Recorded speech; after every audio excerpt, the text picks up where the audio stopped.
Hello and welcome to the Genuine Learning Blog. My name is Melissa Galasso, and I'm excited to give you guys a recap of the last few days that I have been in Orlando, Florida.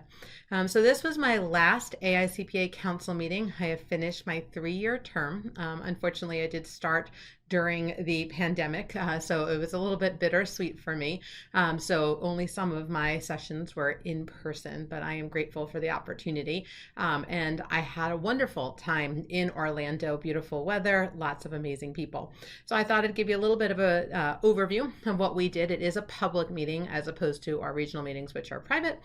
So I can tell you a little bit more than we usually share about our council meetings. And so we always fly in the day before it really starts for an opening opportunity to kind of network and meet people from all around the country. That's probably my favorite part of the event.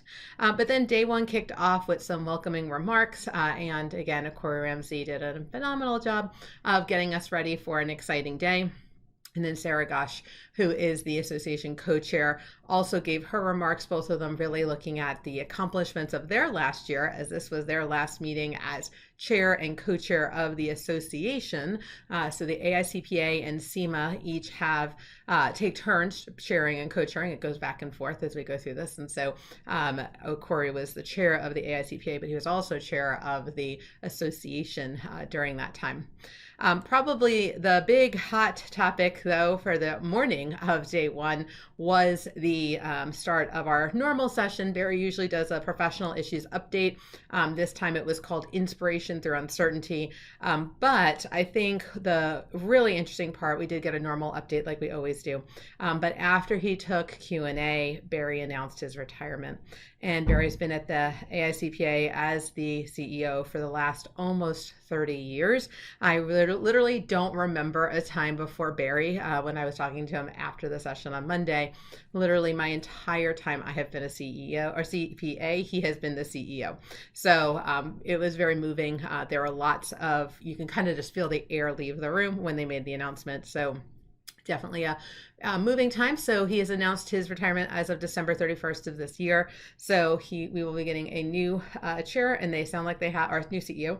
It sounds like they have all the things in place. They've been working on this for well over a year. So they are not surprised. The board was fully aware. They already had engaged somebody. It was just more of the public announcement of it. So I'm excited for Barry. I'm excited for his retirement. I'm excited to see him close out his year, and then looking forward to see who we get for our next CEO. So kind of exciting times at the AICPA.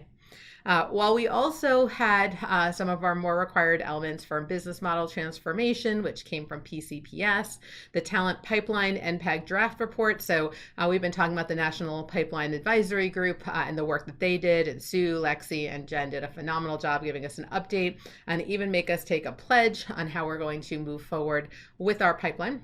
I think one of the more moving parts of the day, given we had lots of moving parts, was the presentation of the Gold Medal Award of Distinction, a person who has served just so many different capacities.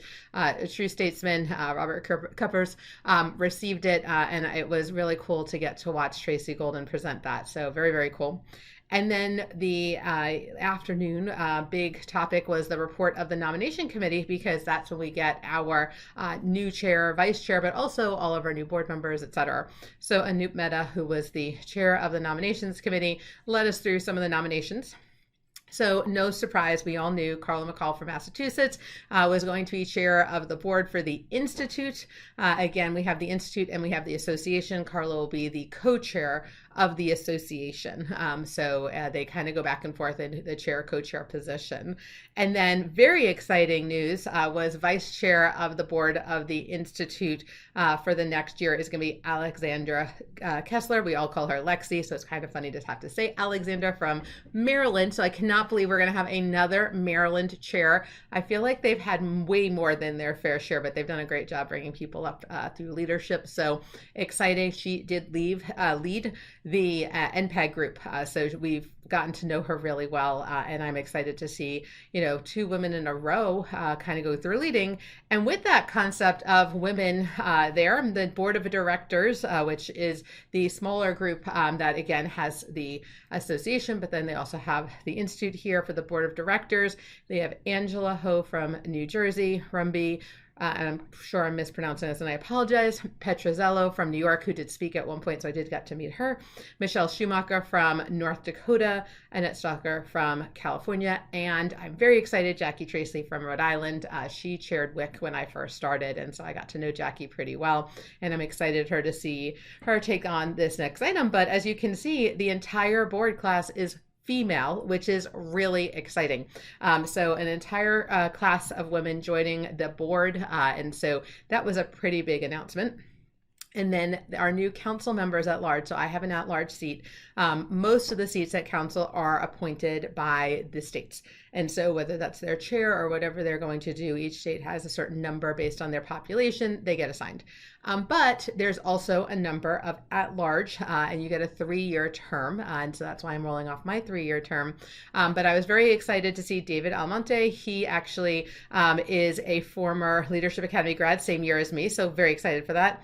Vinay Desai, Joe Falbo, Arume Hayes, Kelly Mann, another Leadership Academy grad and good friend, Fred Massanova, and Fred Sands. So very excited to see our council members who are coming in to replace us. I know they're going to do an excellent job. We did get comments from Corey Ramsey as the outgoing chair, really highlighting some of the work that he did. He really closed up with the work that they did on a diversity, equity, inclusion, and belonging, and other, National Pipeline Advisory Group, all really under him. So he had a great year, and it reflected on that.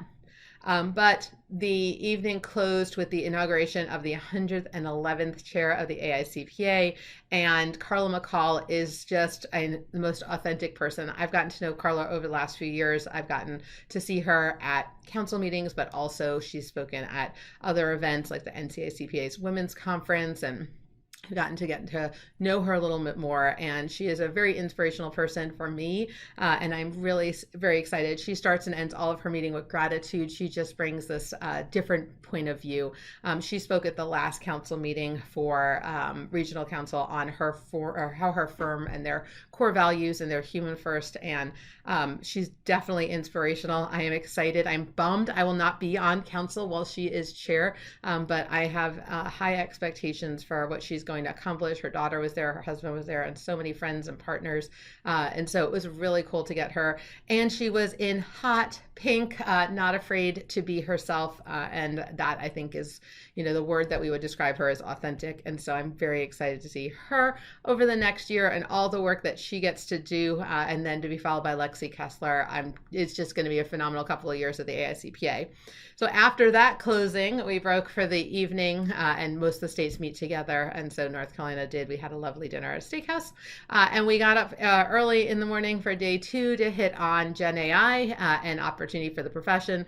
We had Alexander Bant from Gartner, who's the chief of research for CFOs. He spoke, and we even had some roundtable discussions, some very interesting statistics there.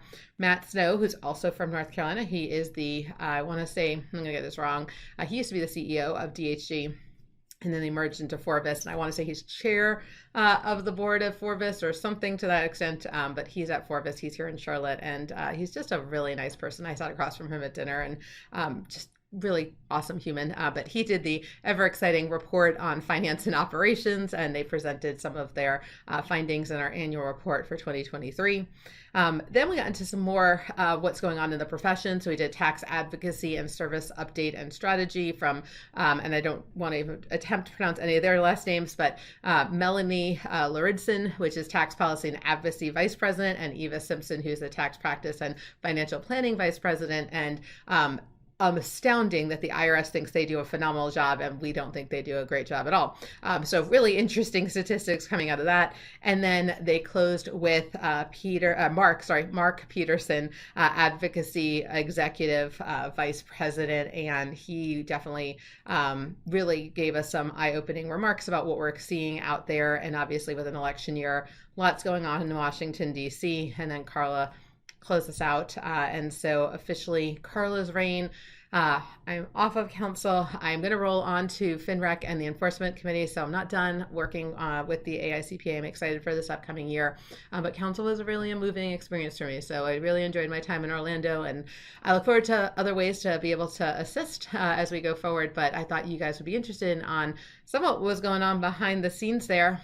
Barry's retirement was definitely a start of the morning and then having Carla kick it off at the end, it was definitely 2 full days of interesting activity. So I wanted to share it with you, and I'm very excited for what we have to come at the AICPA.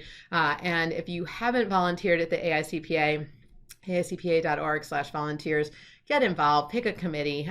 It is some of the most interesting things that you're going to get to do. The people that you meet, so from my WIC days and from my TIC days and from the service that I've had in Leadership Academy, some of my closest friends now. So I would definitely recommend that you get involved, because you get these partnerships that you're going to meet, and it's going to be just phenomenal. So highly recommend. It sounds like it's going to be an amazing time at Engage in June. Lots of reunions happening there. So if you haven't set up your time for Engage, I'd recommend that as well. Otherwise, that's a wrap on this week's blog. We are not going to have a blog next week, but we will be back in June with some updates. So thank you guys so much for joining me, and I look forward to seeing you on a future blog. Have a great day, guys. Bye-bye.